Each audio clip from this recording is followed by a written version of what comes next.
Welcome to Front Up.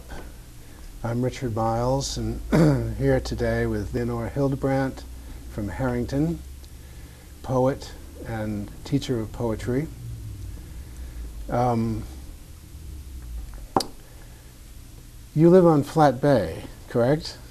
Yes, I've actually lived in this area for, well, since the 1980s, mostly in the Harrington and Addison area. But since '89, I've lived on Flat Bay, which is a tidal bay in Harrington, quite wonderful. It drains at low tide, all the water, and comes back. So that's a nice rhythm to live with. And yes. Yeah. Did you? Where did you come from before you came to Flat Bay? Well, I lived in Addison for a few years and also in another place in Harrington, but originally I'm from Germany. I grew up in Hamburg. This is in the north of Germany, in a sort of suburban environment, and then moved from there though into the country in Germany, where I luckily learned to do carpentry and gardening, which were useful skills to have when I moved to Verdun, East Maine. Ah. So. And do you have a musical background as yes, well? Yes. Yeah, I'm fortunate. I grew up in a family where literature and music were cherished, and even though I don't consider myself a great musician, I dabbled all my life with singing and playing the guitar, and later then playing folk music with my children. And at some point I fell in love with playing the conga drum. And that started sort of my musical life in the area, where I took lessons with Gene Nichols at the college here at UMM. And at some point he offered a songwriting course. And then I discovered that I could put words and music together and come up with my own songs. Ah. Well, that explains why you have such perfect cadence in your poetry. Oh, thank you. I did, write first, as you know, poems that followed the musical patterns, like a stanza form that came, I think, from my sense of music. That things were repeated in fours, or that they had equal length, and then something else happened, like a bridge, and you come back to maybe a repetition in form. And more recently, I think I've just experimented in my writing beyond that sort of more formal yes. place. And you have a aside from the chapbook made at the Book Art Studio at the University in Machias, you have a book coming out this year with Pecan Grove Press. Pecan Grove Press, yes. The title is going to be The Next Unknown, and I think it fits sort of nicely. The Next Unknown, Pecan Grove Press. There's some sort of correlation of sounds, but I really can't say that this book is really very far along. The publisher will contact me when they actually start working on it, which is supposed to be soon, though. And they're located in Texas? That's right. And they concentrate on poetry, and what is nice, though, is that they keep books in print, so that that's nice to know that this will be available. And I imagine, like other writers, I will have to work on distribution myself and try to do local readings and approach bookstores in our area. I don't think that Texas can do that for us here, but we'll see. And you're teaching poetry writing at Orono or through the university? Yeah, it's interesting. I did my master's degree in Orono and really met my first mentor there, Constance Hunting, who also published my poems first in the Puggerbrush Review. And then, so I started teaching as a graduate student, which, many graduate students do, college composition. And then as I published more poetry, I sort of advanced to being a teacher then of creative writing. And so that's what I'm doing now, and in the composition classes. And for the first time this semester also American Women's Writing, which is an online course. Oh, that's so exciting. That's how could we take that course? Oh, it's like any other course offered through Orono. You would go through the same process of signing up. But I have students now that are dispersed, that may be living in different areas of Maine. Some have families. So it's a nice way, I think, for them to still continue their college education and be part of a community of learners, even though it's a distant one. Yes, definitely. I see you have a copy of the book that you made in the Book Arts Studio with you. Could you show the camera? Yes. Yeah, as you know, this was a collaborative effort. Chapbooks are basically very small little books of poetry. This one is handmade under the guidance of Bernie Venzani in the Book Arts Studio. And so that means every page is really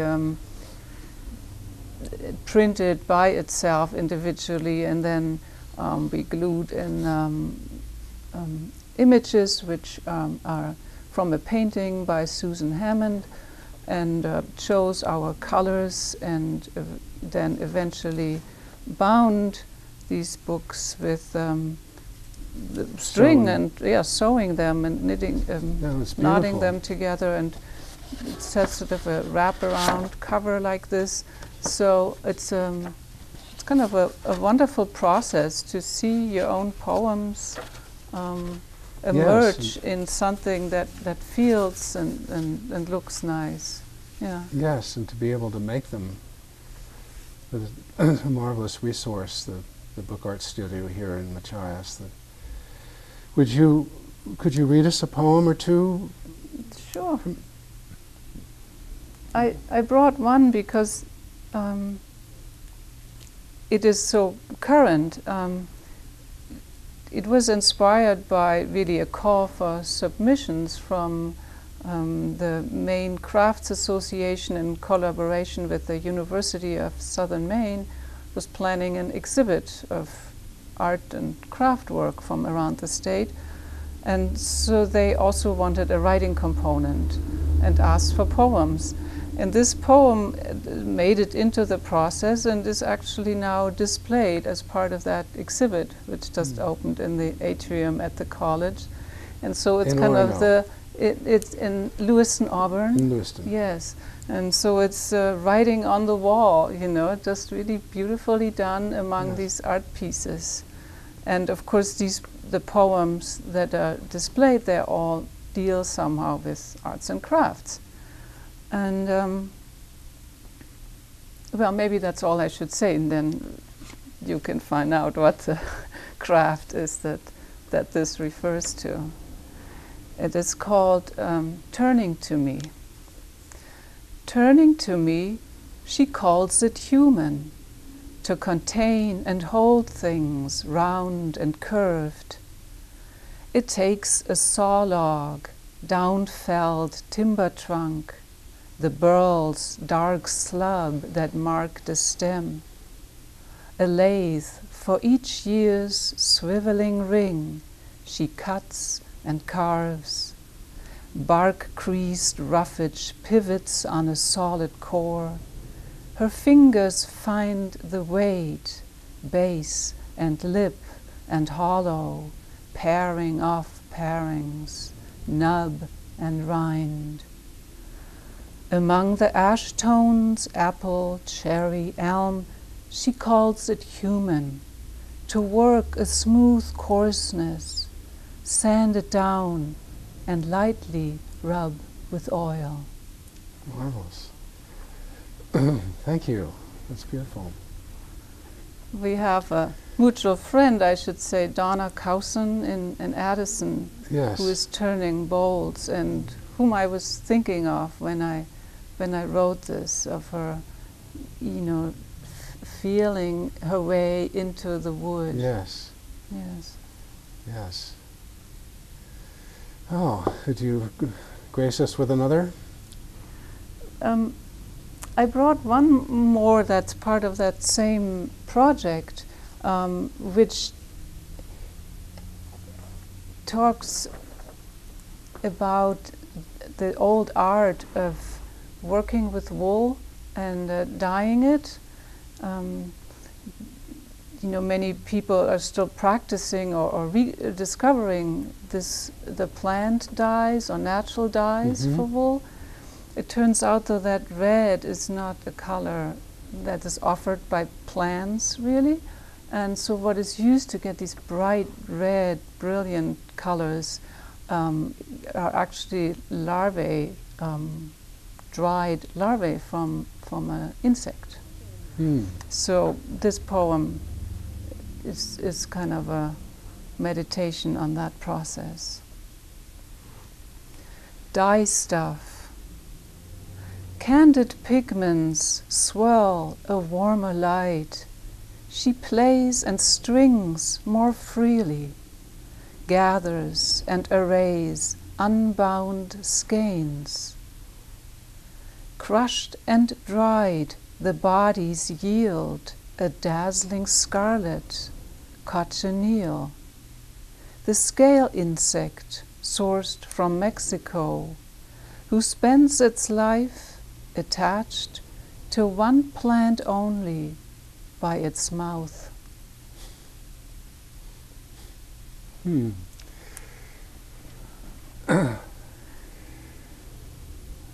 Thank you.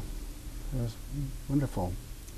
And you and Robert live off the grid, correct? And Yes. And have built your own house, and it's solar powered. Yes, so the work of hands is something, Yes. as I was engaging in the poetry, something Yes. I do myself, and I think is a wonderful balance to the teaching and the writing, Yes. which are more, either rationally engaging or artistically and emotionally, but now also to have a physical way of working is wonderful. Sometimes it seems like it's a little much, all these chores, when you grow your own vegetables and raise your own fruit trees, and right now we're working and cutting firewood. We built our own house to begin with, and so there's always, things to tinker with. But it's just so gratifying, and there's nothing Yes. like eating your own, vegetable Yes. from that you have grown and preserved in the winter, as we do now. And Yeah. having your chickens' eggs and Yes, yeah, and the chickens, and then of course the sun, who gives us our electricity, as always wonderful to live with yes. as a friend. Well, thank you. That was wonderful. You asked me about my background in Germany, Yes. and I feel that's sort of the elephant in the room, that I write in English, which is my second language. And people ask me sometimes, do you write in German? And really I don't, and have to wonder why. At least for me, I think it was a matter of also encouragement, that From art people like is- Constance. yes, from the mentors I had, and of the climate that I found here in the United States, where it seemed more expected or just okay for anyone to write. And writing could be therapy or documentation or a way of just tinkering and playing with words. And maybe, you know, there are other people who think they maybe would like to write a poem, but they haven't tried it yet. And I feel, don't let that stop you, you know, that Yes. you don't need much. We all are given language already. Yes. We don't need much more than a piece of paper or a pencil, and we can just try and see Yes. what happens and feel maybe that sense of accomplishment and satisfaction and Yes. happiness that comes from doing it. Yes, it's so gratifying to be able to do that. Yeah. Wonderful. Have you done much translating? Yes, I'm off and on, and it's a nice way to work on something when maybe your own ideas are not Yes. the best, and I can learn so much in the translation about language and about poetry. We've translated the German poet Rilke, Rainer Maria Rilke, from the German into English, and of course that's a master. One can, you Yes. know, fiddle with each word forever, because Yes. it's so intricate and so many layered, and so many choices need to be made, but they are wonderful choices to have, you know, have the freedom to work with. Yes, and you re-experience the poem almost from its origins, the process of translating. Yes, to So really, it takes you yeah. deeply into Yes. the process, and it's Yeah. I've never done it to that extent, but I do know, I've imagined. Yes, each line, each sentence poses its set of questions, Yes. and one dwells on them for a long time. Yes. It's very, Yes. it's deep, goes deep that way. Yes. Well, thank you, Leonora, for joining us today at Front Up, and It's a pleasure to forward to- talk. Thank you for having me. look forward to seeing your book Mm. when it appears, and to seeing more of your work. Thank you.